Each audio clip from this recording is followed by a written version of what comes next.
Hey guys, welcome to Ryan's Running Reviews. Today we have an update to one of HOKA's most popular running shoes. It's the HOKA Mach Supersonic. Let's run with it.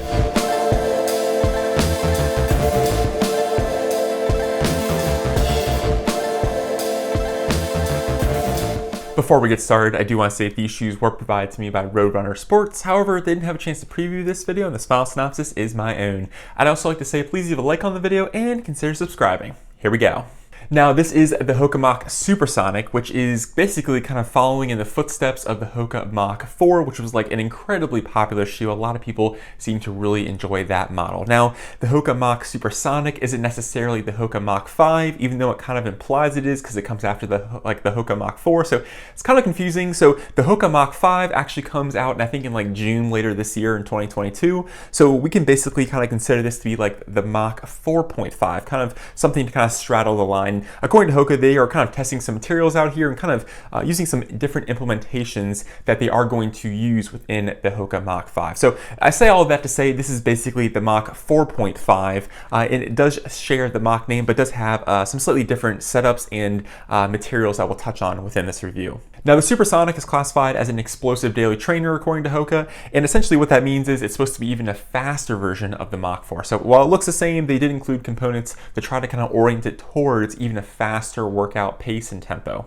The Supersonic does weigh more than its predecessor. It comes in at 8.4 ounces, which I believe is about 0.2 ounces heavier than the Mach 4, which came in at 8.2. So we do go up about 0.2 ounces in weight. I really don't think that moves the needle either way. The stack height is completely the same. We get 29 millimeters in the heel, 24 in the forefoot for that classic HOKA 5 millimeter drop. And with regard to price, the Supersonic will be coming in at $150. Moving on to the midsole, the tooling and the geometry of the midsole itself is the same as the previous version. It's still that dual density foam setup with a softer foam on top and that harder rubberized EVA foam on the bottom.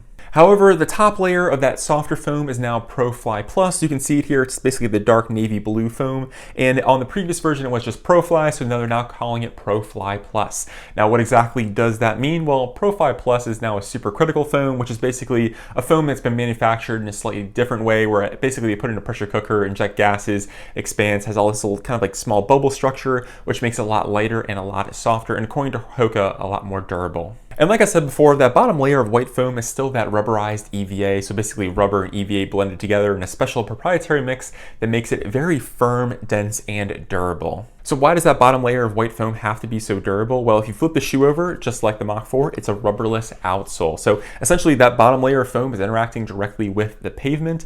And personally, I didn't see any issues with durability. It's very similar to the Mach 4, which you can basically get a ton of miles out of, and there weren't too many complaints. So I think the fact that there isn't rubber on the outsole isn't a huge negative, and the outsole will last you quite a long time. Now, with regard to grip, personally, I thought it performed well. It wasn't great. I do wish it had a little bit of rubber. I noticed when I was running over like brick surfaces or concrete sometimes, I'll get a little bit, it just feels like a little bit of movement, or just didn't feel as secure as I liked. And now, that's not to say it's a bad grip. I just wish it had maybe a tiny bit of rubber, and I realize that increases the weight and kind of changes the overall dynamic of the shoe. But I'll say I'll give it a rating of good, not great when it comes to traction. And with regard to the overall ride and experience of the shoe and midsole itself, it's actually quite interesting because it's a firmer ride and definitely a stiffer shoe, which is kind of almost counterintuitive because you would expect that ProFly Plus nitrogen-infused supercritical foam to be squishier, bouncier, and lighter. And you do feel it when you're walking, and you kind of notice that top layer of squishy foam. However, when you're running, it feels like you bottom out right through it, so you kind of basically just find yourself at that bottom layer of hard, dense, rubberized EVA foam. Now, that's not necessarily a bad thing, and I really do enjoy the ride of the shoe, especially if you're someone who likes a firmer, snappier ride with your daily trainer. Now, this isn't like a race shoe or like a very quick shoe, but it's definitely a fast daily trainer. And on top of that, because the shoe is rather kind of rigid again up until the toe box area, it's also quite stable. So it feels like you have a really nice kind of stable platform to pick up the pace on. If you're walking in this shoe, it definitely is a little bit more noticeable with regard to like the squish and softness. You feel it more so in the heel rather than the forefoot, just because you have this kind of cutout area which allows your heel to sink down into the midsole and kind of bounce back out. But again, when I was picking up the pace, I just really felt like it was definitely on the firmer side of things and probably won't be as soft or plush if you were a fan of the Mach 4. And for better or worse, we still get that split point tail or swallowtail at the back of the shoe. This is supposed to kind of provide a more stable landing and give you a nice smooth transition while you run. Personally, I don't have any hot takes on this. It worked well and just kind of played into the overall experience of the midsole. Moving on to the upper, this has also been pretty much completely updated. We get a jacquard mesh, which is very breathable and I think keeps your foot well contained with that plastic toe guard in the toe box area. Plus, like, we get this tiger stripe pattern, which is a little bit different compared to like the traditional, more engineered mesh we saw on the Mach 4. And with regard to the upper, I was really happy with it. Kept my foot well contained, very breathable, very comfortable, and there were no sizing inconsistencies. I was able to go true to size without having to worry about it being too long, too short, too wide, or anything like that. Now, I think HOKAs typically, run more on the narrow side, which actually works well for me, but overall, true to size, no major kind of sizing discrepancies to note. The tongue on the shoe has also been updated. It's now a thicker, more plush tongue. I thought it was incredibly comfortable. Did a nice job of kind of keeping the lace pressure off the top of my foot. It is gusseted, and by gusseted, it's like partially gusseted, where essentially it only has like a small strip of mesh on both sides of the tongue, which keep it in place. It's just not fully gusseted all the way up and down the tongue. So just a small piece of material on both sides to keep everything in place. Personally, I'm a fan of this setup. Kind of keeps things minimal, lighter, and more breathable without having to worry about your tongue moving all over the place on the shoe. Lacing, no major complaints here. They did move, the slot where the lacing system interacts with the tongue, I believe one slot down, which gives them another branding opportunity for it to say Mach. So I didn't really notice any performance-oriented changes with that, so just kind of a minor detail. But overall, lacing system I thought performed really well, and just the overall experience of the upper is just incredibly comfortable and secure. And moving to the back of the shoe, the ankle and Achilles area has about a medium amount of padding, very comfortable, again, no issues. And the heel counter itself, or the internal heel counter, is extremely, rigid and stiff, so it keeps everything well contained. And of course, we have to talk about this absolute unit of a pull tab or heel thing, which is actually quite nice for more holding the shoes or just kind of attaching them to a backpack or just carrying them rather than actually being a pull tab. So I didn't use this as a pull tab. I used it to carry the shoes. I rather just use kind of the mini elf ear pull tab at the back to get my foot in and out.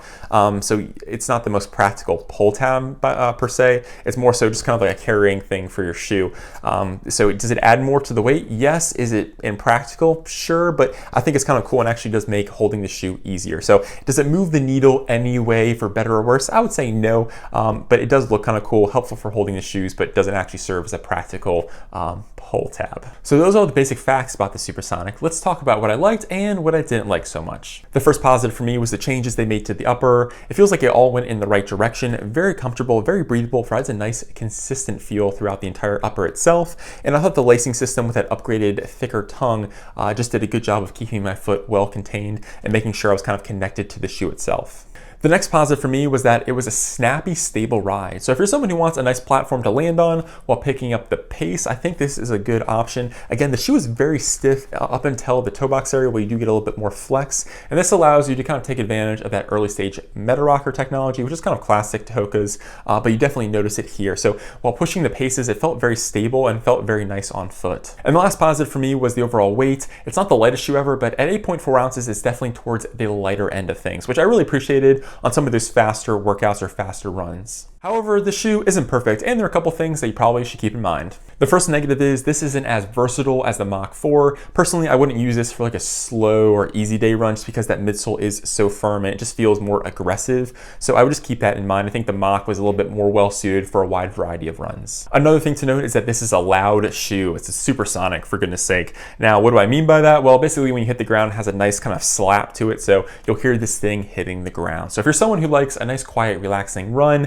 you might want to go with a different option because you definitely hear this thing from a mile away. Personally, I run with like really nice headphones, or not nice, they're okay headphones, so I really didn't notice it or care too much while running in this shoe.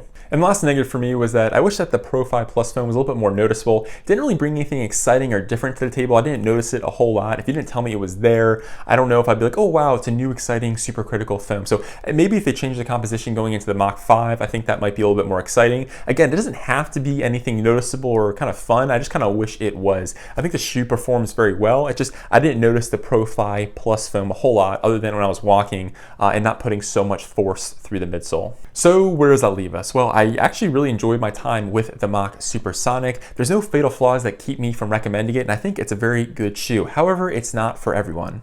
If you're someone who wants a faster, more up-tempo Mach with a firmer, stiffer, more stable ride, I think the Supersonic will be right up your alley. However, if you're someone who wants a softer, more versatile shoe that can kind of work at any pace, I think the Mach 4 will probably be for you. I'm excited to see what they bring with the Mach 5, but essentially the Mach Supersonic, or the Mach 4.5, which I guess I'll call it for this review, is basically a faster Mach 4 with, again, a snappier ride. So again, not a bad shoe at all. I'm really happy with the overall comfort. I think they made some great changes to the upper in a more positive direction from the Mach 4. So I would just keep it in mind. It's going to be a firmer, snappier shoe that's probably maybe even a little bit more stable than the Mach 4 just because it has such a firm ride. Essentially, the Mach Supersonic is going to be a faster, snappier, firmer Mach 4. Good for those faster tempo daily training workouts. I wouldn't necessarily consider this like a race day shoe, definitely more of a faster daily training shoe. So if you're someone who wants a snappy, stable, firm Mach, I would probably go with the Supersonic. And if you're someone who wants, I guess, a softer, more versatile daily trainer, I'd probably go with the Mach 4. So essentially, the Mach 4.5 is a faster Mach 4. But I'm really happy with the changes they made to the upper. I think the tongue was a nice improvement. It's definitely thicker and more plush, and it just had a really comfortable feel overall. Let me know in the comments what you think of the Mach Supersonic and what you think HOKA should do with the Mach 5.